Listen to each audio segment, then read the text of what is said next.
Finance Committee meeting for June 30th, 2025. Counselor Smith. Here.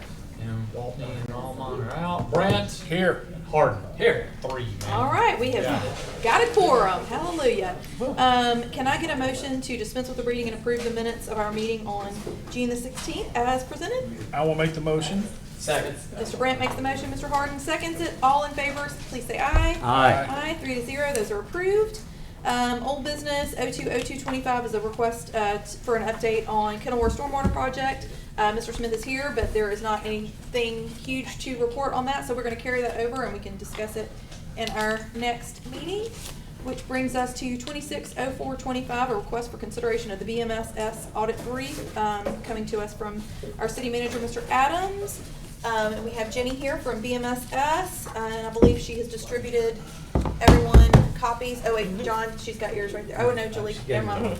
All right, so I think everybody's got copies of things. I've got extras too. Okay, This thank one's you. high. This one goes way down there. Oh, okay, okay. Yeah. All right, so Ms. Jenny, you can take it away. Okay, hey, I'm Jenny from BMSS. I think I've met everybody here. If I haven't, I am a senior manager with the firm and have been working on the audit for City of Homewood. Actually, in what is called a boomerang at our firm. I've worked on the audit and then I left to go work at a city and then boomerang back to public accounting. So I came back and have been working on the audit, but I'm just gonna try to keep everything condensed tonight so that you guys can get through the rest of what y'all got going on. So the first thing that we have is the financial statement packet. So you'll have two of them. The thicker one are the financial statements and then the smaller one is the single audit. So we've got those. And in the financial statement packet, the thicker one, that is the information that has all of the financial statements within it, and those financial statements belong to the city, and then our objective is to come out and say whether we believe that they present fairly in all material respects after doing our audit. So if you see page 4 through 6, that's our audit report. We did have an unmodified opinion on the financial statements, which means that we didn't find anything when we were doing our audit that would require us to have to make a change, or that's the highest level of assurance we can give. So that's a good, that's good. On page 7, there is a section that's called the Management's Discussion and Analysis, and if you guys have seen the financial statements before, you recognize this. This is where the financial information is condensed, so that people who are reading it can see, you know, I guess the summary of what happened during the year and what's going on with the city. And it's also a chance for management to discuss economic factors that, you know, go into the thought process between budgeting and operations. Page 16 through 18 present the city's government-wide financial statements. And so there is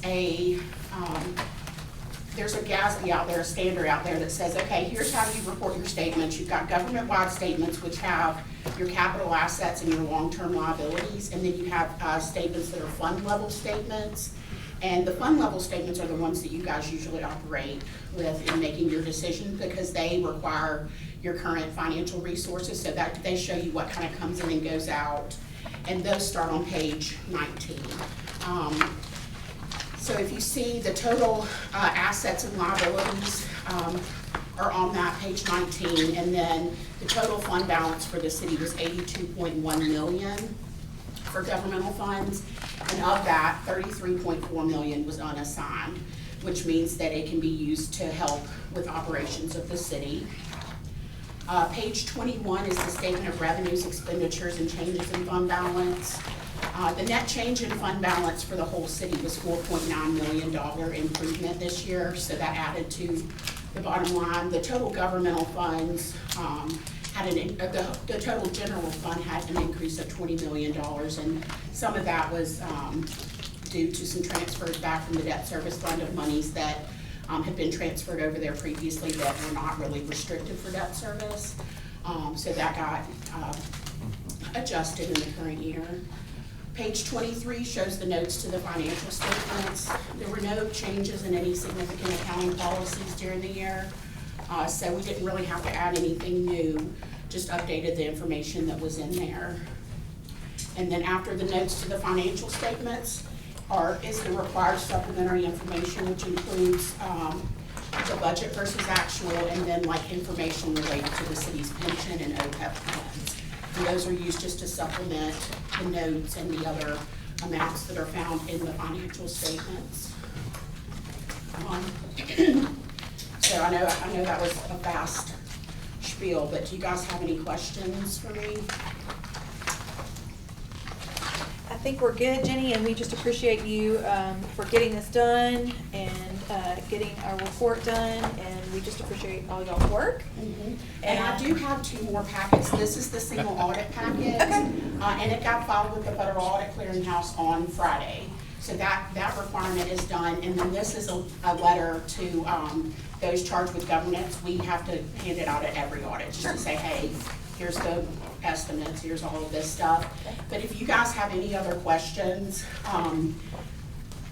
Glenn will be happy to help, or you guys can shoot me an email and our team will be happy to help. But I do want to say thank you to y'all's team, the mayor, Glenn, everybody who contributed, Kale, Brandon, we were on the phone a bunch with them. Yeah. So, and Mike, like everybody, Walter, y'all pitched in together and helped us through this, and we really appreciate you. Thank you so much. And I think the appropriate motion at this time from the Finance Committee would be to accept the report. I'll make a motion to accept the audit from Hartfield, Murphy, Shank, and Smith. Okay. Motion from Mr. Harton, second from Mr. Brandt. All in favor, please say aye. Aye. Aye, 3-0. That is accepted. Thank you, Jenny. We appreciate you so much. All right. Moving on for the rest of our agenda.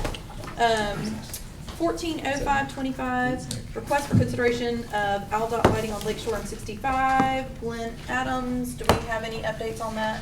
We're still Glenn? waiting. Still waiting. Okay, not surprising. All right, well, we'll carry, I mean, at some point, do we need to table this? I did bring that question up. He felt we should at least go for the next period of time, and Okay. you'll go from there. We can always put it out for bid, or we can wait for the diverging diamond to come, because the diverging diamond is supposed to be in July too, so hopefully that gets approved, and then We can maybe make it a package deal. yeah. Okay, all right, well, we'll just carry that over for now, and if we see that we need to table it at some point in the future, we'll do that. 180525, a bid date set for July 8th, 2025 at 3 p.m. for the US 31 tunnel improvements, coming to us from Mr. Smith. We'll carry this item over for that bid date on July the 8th. Bringing us to our new business agenda. 110625, request permission for the city manager to sign a contract with Gossett Construction for stormwater infrastructure projects, coming to us from Mr. Smith. This is 4 projects. One on Murray Hill, one on Grant Avenue, one on College at Oxmoor Alley, and one on Kenilworth, for a total cost of $51,250. That's correct. Yeah. Yep, and so this is the first one on Murray Hill Road. For the amount for this is $14,250. There's currently a pipe in the ground. What happens is, if you're looking back in the opposite direction, this is a sag. So like the street stormwater comes from the hill and lands on the street, and it all sort of accumulates right here. There is a storm pipe on the left side that ties into an inlet down here, but most of the ponding happens right here. So we're going to install an inlet, and then take a pipe and tie it into that inlet, or take it into the inlet that's in the woods. Yeah. Because what happens now is water ponds here and then runs through the driveway and creates a lot of erosion and driveway issues here at 1745. Is that rigid concrete pipe? What is all that for? Reinforced. Good guess though, John. It is rigid. It is You rigid. can't bend it. It's reinforced. It is definitely rigid. So that's that one. This is the first Gossett project. The second one is a flume repair at 308 Grant Avenue, which is behind Shades Cahaba. So this is the playground of Shades Cahaba up here, and this wall is a lot lower than that wall. Yeah. And so keep going down a little bit. Is that to the left of someone's backyard? Yeah, It's that's probably what I- close That to Brian's. I know. It's probably close That's to your Brian's house. backyard. Brian, it's your fault, you Walk by gotta there pay every for single it. day. And so what happens is, as the flume lowers to the inlet, so does the wall on that side. So they're just gonna come in here and build a bigger wall Okay. and let stormwater enter this pipe, as the flume fills up. So right now, it just pours over into some folks' backyards. Brian's. It's Dr. Rob's. Oh, it's Dr. Yeah. Rob's too? Yeah. Dang it, man. Okay, all right. So that'll help with that. Okay, great. Yep. And then the next one, Brian, is College Avenue. If you remember, we did a stormwater project here a couple of years ago. That is working, except for the homeowner here. So what happens is all the stormwater still runs off of Oxmoor, and it all sort of accumulates here, but this inlet is too high. Okay. So we're gonna lower the inlet and create a concrete flume back here to get water into it and then into the pipe where it's supposed to be. All right, Brian? And then this is the fence on Kenilworth. So at the top is what Oh. Ridge and Kenilworth used to look like. Yes. And this is what it looks like now. And we already approved the fence. We talked about it a lot. I don't think we've actually approved the contract for it. Oh, okay. I thought we did. I thought we voted to do it, but. I thought so too, but I couldn't Okay. find anything. So. Okay. And then there's some gutter work here. What happens is a lot of stormwater that flows down Kenilworth doesn't get to the new stormwater inlet, but instead travels down this driveway Yeah. into backyards. So Sure. we're trying to keep the water in the street and contained in the infrastructure that we've installed. Okay. So that's the last one for a total of 51,250, like you said. All right. Can I ask a question? Sure. Are these problems that we're seeing a result that have been there for years and we're just now putting money in, or do you think the global warming is creating more rain, that's creating more problems? Well, Do in we building know? and runoff? I'm not gonna touch that. Well, I'm not trying to create political things, I'm just curious if these people have had water going down their driveway for a long time. That is, yes, that's happened for a lot. We've had a lot more rain in the past 2 months. Well, I knew that, Well, yeah, in a long I time. get why, but, But yeah, I mean, this has been an issue for a long time. okay. Let me just say, that doesn't look like it, that driveway is very, very Steep. sloped, so I can only imagine they've been getting water down that driveway for a very long time. Yeah, you can see that. And we do these projects and we know it's supposed to work. And then when they, like the one behind, on College Avenue. Yeah. We did those projects and they're working like they're supposed to, but it's like, oh, we could Make it better. make it a lot better for one homeowner Yeah. or two homeowners. Right. Now, I assume you're combining all these to get more contractors who are interested in a $50,000 project versus a $9,000 project. No, this is, I combined all of these so we'd have one contract. Okay. Yeah, instead of doing 4 separate contracts, I I got tried you. to consolidate. Okay. Global contracting. Yeah, thank you. And I'm gonna make a comment. I really appreciate that we have a civil engineer working for us who understands all this stuff. Yeah. So So thank you. true, Okay. so true. Not a meteorologist. All right, so can I get a motion to approve that Gossett, contract for those 4 projects? I'll make the motion to approve the Second. contract. All right, motion for Mr. Brandt, second for Mr. Harden. All in favor, please say aye. Aye. That is 3-0 to approve that contract. All right, 120625, request to approve a change order for additional services from Hickson Consulting related to the City Hall and Parking Garage Restoration Project, coming to us from Mr. Pugh. As we all know, Yes. our ongoing project, we have added some work to their plate, so that's what this is about. That's right. So during the restoration project of the City Hall envelope and the parking deck and all the stuff you've seen, it was bound to happen. Additional things came to light, and so to make sure they were addressed correctly while we're doing everything else, we put the consultant to work, developing scopes of work for these different items, and they're itemized in his proposal here. Some of them, some of them are priced in the future. I mean, this is going to carry us through completely to the end of this project. That's what this project is for, this particular consulting services contract is for, to take us to the end. This is not a request for any new funds, it's already budgeted. It's just a request to sign this agreement so we can cover all of this.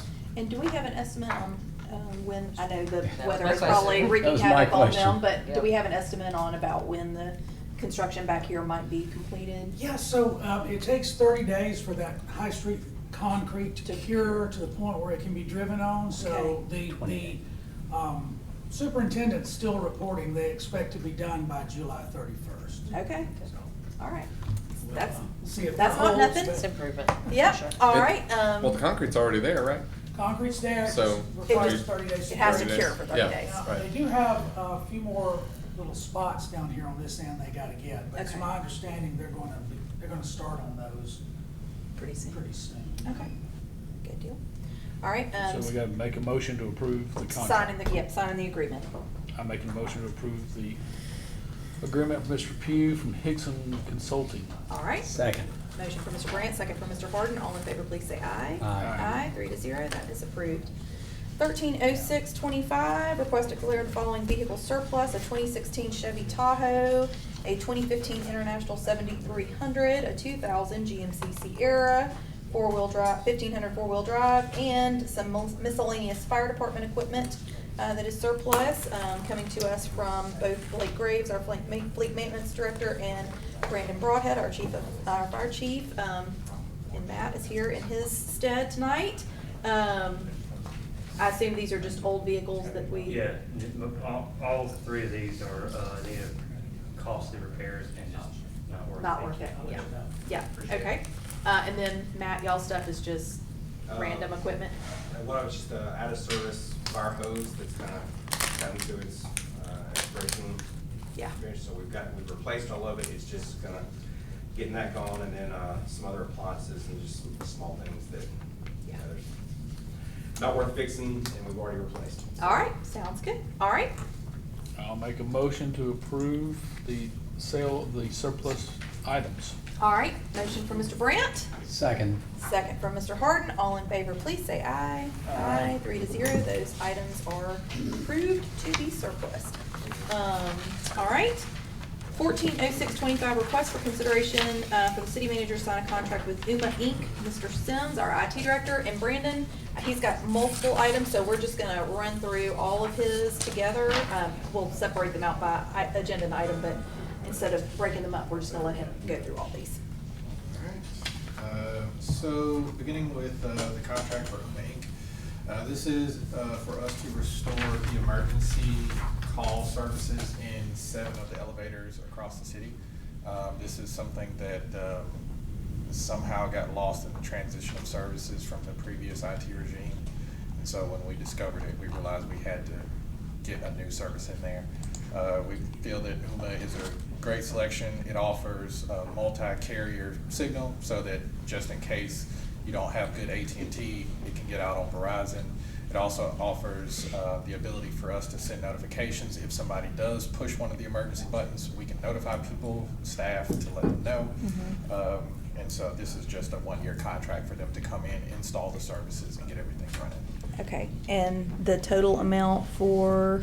Oh, sorry, so the total amount for that contract is $6,410.60. Okay, and this will be elevators, I would assume, here, rec Here, center? Police, and then there's one over at traffic.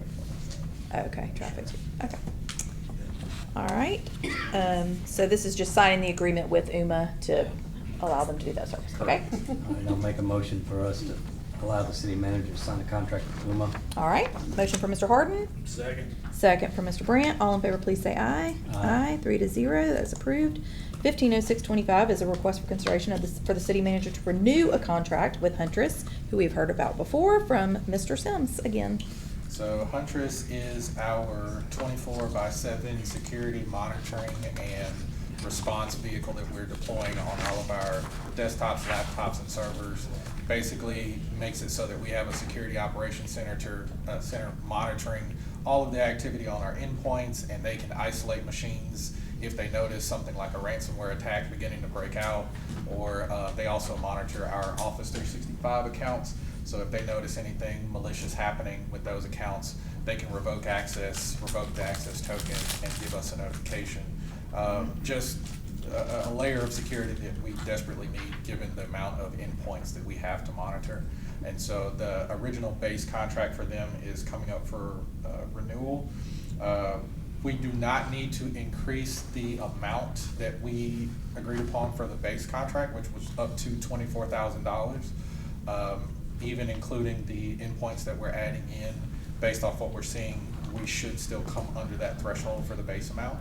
So I think we should be fine there. So this is literally just to allow us to renew the contract for another year. Okay, and this is the company that we signed on with in the last year's budget. Correct. For the first time. Okay. Correct. And is it 24,000 for another year? Is that what it is? It's 24,000 for the base rate. So we added on in the last time that we talked about them, we added on some additional services, which took the total amount that we're investing up to 49,000. But this is for the base contract of just the EDR services. This doesn't include the Office 365 and the SIM services that we picked up. And so this is just to pay for that base monitoring service of the endpoints. So I paid $2,700 for my small company, so. Yeah, it's not a bad price, really, for as big as that is. I'll make a motion. All right, motion for Mr. Brandt. I'll second it. Second for Mr. Harden. All in favor, please say aye. Aye. 3-0, that is approved. 160625, request for consideration for the city manager to sign a 12-month agreement with Data Prize for the purposes of managed mobility services, coming to us also from Mr. Sims. all right. So one of the things that we need attention is the cell service accounts that we have. Yes. There's been a number of practices that we're kind of trying to reel in and get hold of not only the city's data, but to get control over the cell phones and tablets that we give to staff so that we can properly keep them not only monitored, but restricted to usage that is good for business, right? So this is a service that Glenn and I talked about, and while we don't necessarily know if it is a long-term service, it would be a good idea for us to work with them to help us get a foundational audit of all the devices that we have, what stuff that just isn't using data. They also offer the ability to audit the rate plans that we're on, and they've already identified some cost savings where they go, hey, you could still have an unlimited plan, but just pay less for it. So to help us out in some of the areas where the carrier itself doesn't necessarily benefit from telling us about all the cost savings that we could have. They also help in life cycle management, and they act as a reseller for like accessories and stuff. So when we're ordering new devices, instead of paying the marked up cost that the carrier would normally charge, we can order accessories, phone cases, screen protectors, and things like that at a much higher discounted rate. And so basically they market it as one of those services where, hey, we help you find some savings, you pay us a fee for our services. So I'd like to go into a 1-year agreement to help us kind of get things under control, and then we can reassess whether or not it's valuable enough to keep on. And this is $13,260? Let me make sure.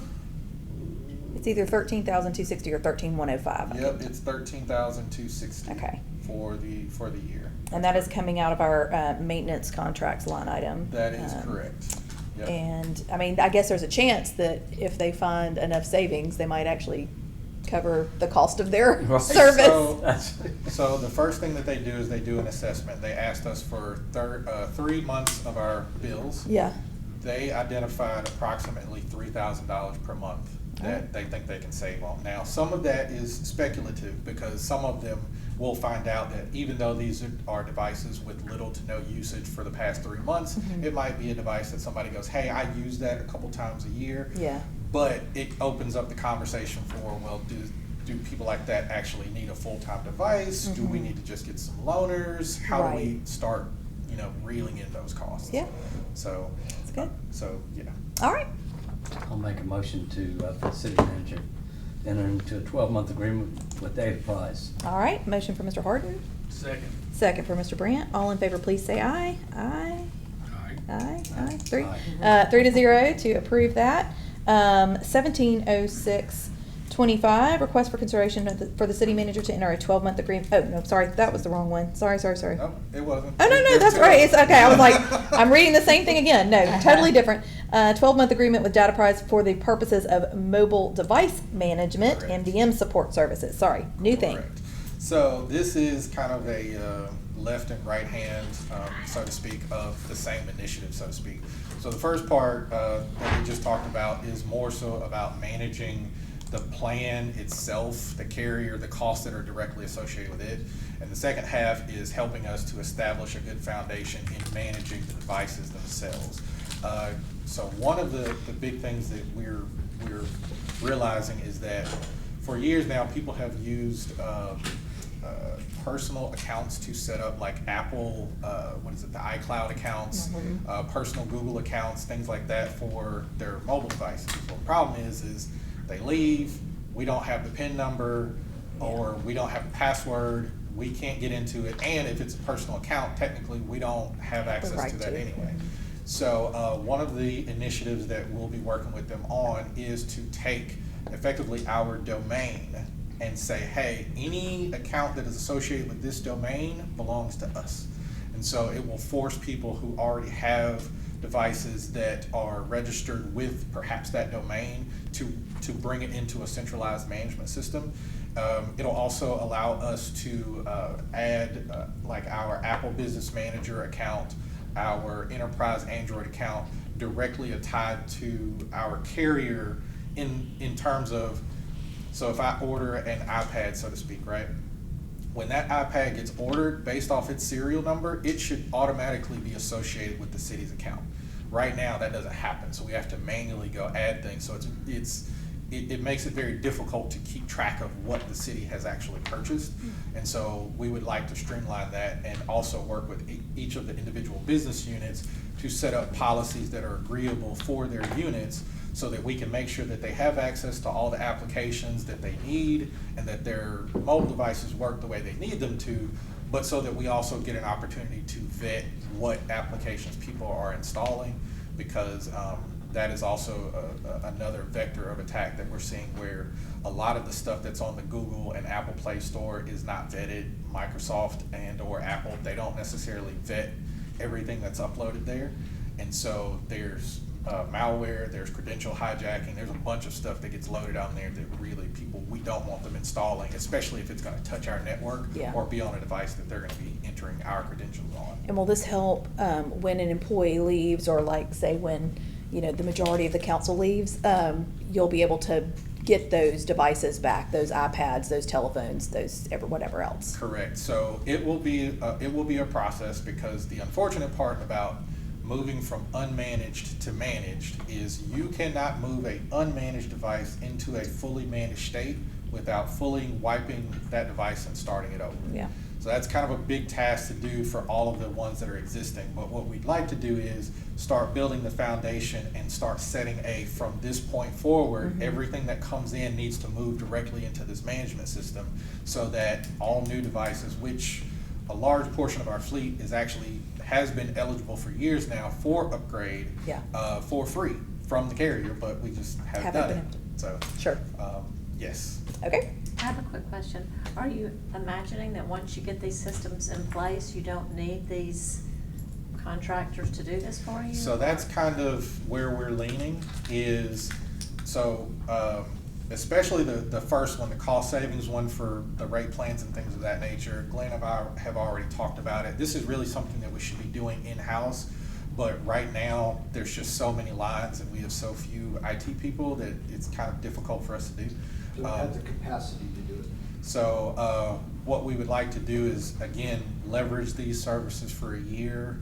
We'll reassess them, but especially on that second one, the mobile device management, I believe once the foundation's in place, then at that point it's a matter of upkeep and having good processes for onboarding and offboarding. Glenn, Brandon, we need to let our insurance gal or company, all this should, bring down our cyber crimes and E&O, all that, I would think, taking these steps. Or we need to inquire about that. Okay. I think it will once we get everything in Yeah, place. I mean, just the, spending the money to do that will pay for itself. As I speak from experience in my small company. I mean, that's why we do it, is to keep our. We've accepted a lot of this risk over the years and trying to minimize it. Yeah. I'll make a motion, this is no brainer. All right. Yeah. Motion from Mr. Brandt, second from Mr. Harden. All in favor, please say aye. Aye. 3-0, that is approved. And then Cobb's Allen is next on the agenda. 180625, request for consideration for the city manager to enter an agreement with Eaton Corporation for the annual servicing and maintenance of the battery backup. Yeah, well, you've got another one Oh, too. I've got so- two more. Yeah, you got Yeah, two I more, forgot. so Okay, don't leave so- so fast. Sorry about that. So there are two main data centers for the city. The one that is located here at City Hall has a enterprise grade backup battery unit that basically supports the servers so that in the event that the power flickers or goes out or something like that, it can sustain it. Unfortunately, we discovered that unit hasn't been serviced in quite a while, and so we would like to re-enter into a contract with them so that they will come do checkups on that device, make sure it's good, replace the batteries, all that good stuff. So just housekeeping. How much is that? I do not have that one. Is Is that 2012? Yeah. 3,212, also in the maintenance That is contracts correct. line item. Yep.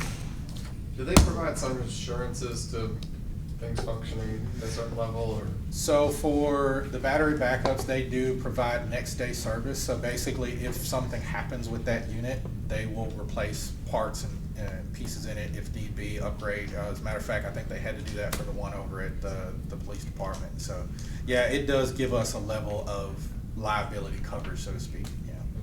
Yeah, do we have stuff on the cloud too, like daily backups or hourly backups, cloud wise? Yes, we have some backups in the cloud, data backups. I'll make a motion. All right, motion to approve from Mr. Brandt, second from Mr. Harden. All in favor, please say aye. Aye. 3-0, that is approved. And we're going to jump over to 230625, request for consideration for the city manager to be permitted to sign the copier renewal lease with Dex Imaging, previously Ameritech, coming to us also from Mr. Sims. All right, so yeah, we have been with Ameritech for 3 years now. They are now Dex Imaging, but they still hold on to the PACA procurement contract that we signed under. It's a state contract, so it allows us to just renew with them without having to go out to bid. After querying and talking to staff, it doesn't seem that anyone has any issues with the level of service that we've been provided by them. Because right now the volume on most of our copiers is so low, they've actually lowered the price per copier that we would be paying. The increase that we see in the new proposed rate actually comes from us adding on some software that would help us to manage all of them Okay. centrally. This is But for all the copiers in the city? This is for all the copiers in the city, that Okay. is correct. And that, just so y'all know, that the current base rate, contract base rate is $3,552.96 per month, and that is increasing to $3,763 per month, about $210, based on what Mr. Sims said about adding some additional services.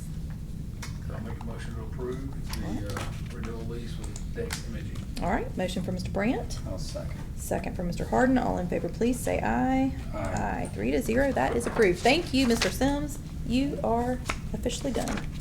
All right, jumping back up to 220625, request for consideration to pay an invoice for Cobb's Allen for premium adjustment notice. Mr. Adams, I have that here. Our premiums were changing a bit. Well, this, if you look at it, the dates are actually retroactive, so they did an audit of the amount of people and the work they had, and so we owe this.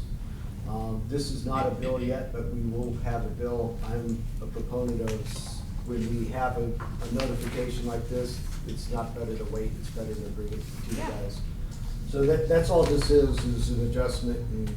And just so y'all know, that is, Am I right? It's 71,758. Correct. Additional costs. 71,000? $71,000, $750. Explain that again, why are we paying the premium for that? Workman's comp. Yes, it's a combination of the employees, the positions that they're in, and the number of them that created that new requirement. And they have to do it in audit. I don't know why the audit isn't conducted more in line with our, like, this is in preparation for next year's budget. But if you look at all of these things, our budget seems to be a little off. You'd think these would be all let between October and January 1st. But this is in arrears. Yeah. Yeah, this is basically, it's, the policy period is February 1st, 2024 to February 1st, 2025. And I didn't pull up the insurance to see that this is a requirement of the process that allows us to have the insurance at this period of time, and then they do the audit anywhere. I'm sure that contract was led that way, that we own the risk of what our workforce does. And it's just, we have a preliminary, for example, at the beginning of this year, and they will audit it at some point Yeah. next year. Well, it seems to me like they do the audit like after the completion of the policy period, or Yeah, that's exactly. pretty close. Alex can probably, the mayor can probably speak to that. And this is just about getting everything In line. in line with whatever happens with employees, right? So as salaries change or anything else, that changes the exposure on workers' comp.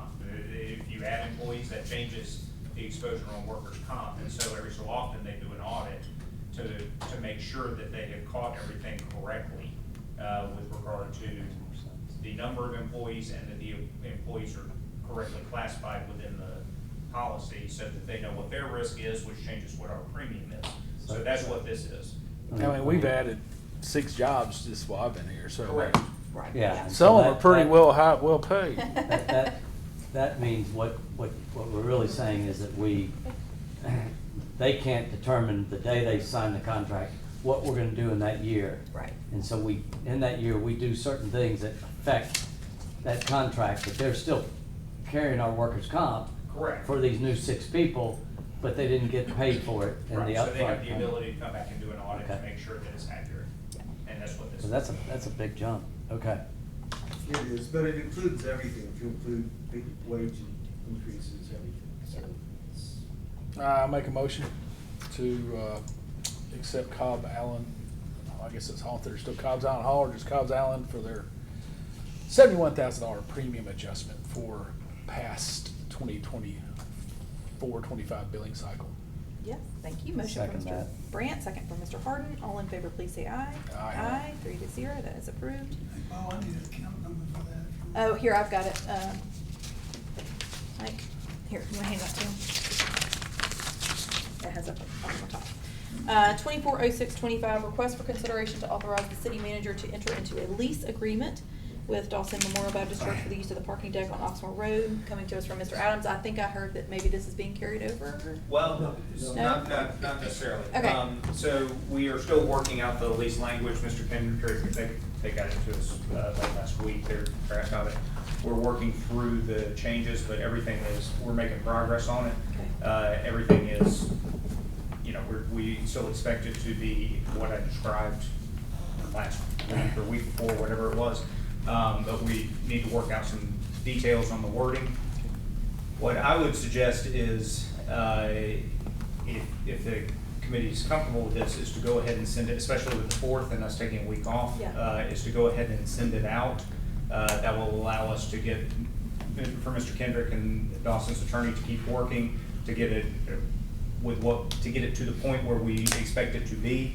If it's not, it can always be sent back to committee, but that way we won't be losing extra time, because obviously time is of the essence with this, with the other projects that we've got going on the roadway. So, or on roadways. Yes. So this roadway. So that would be my preference, if the committee's comfortable with it, is send it out, and by the time we get to the 14th, or, Yeah, the 14th. Yeah, I know, it's a long time. By the time we get to the 14th, I anticipate that we will have a agreed upon lease for the council to review, that we can circulate before that meeting. If not, like I said, it can always be sent back to committee at that point in time. So we need to make a motion to send it. It's really just a motion that will Motion to approve approve it. Glenn Adams signing, Mr. Adams signing the agreement It's once just, it is. it'll just be conditional official. upon approval Approval. by Glenn and Mike. Yeah. I'll make so motion. Okay, motion to that effect from Mr. Brandt and second from Mr. Harden. All in favor, please say aye. Aye. 3-0. Okay, and then I have one additional thing that I'm not sure how we want to handle it, but it's about the Daxco business license refund request. How do y'all want to handle it? Mike, you want to speak? Yeah, I can speak to that. Okay, here's my first question.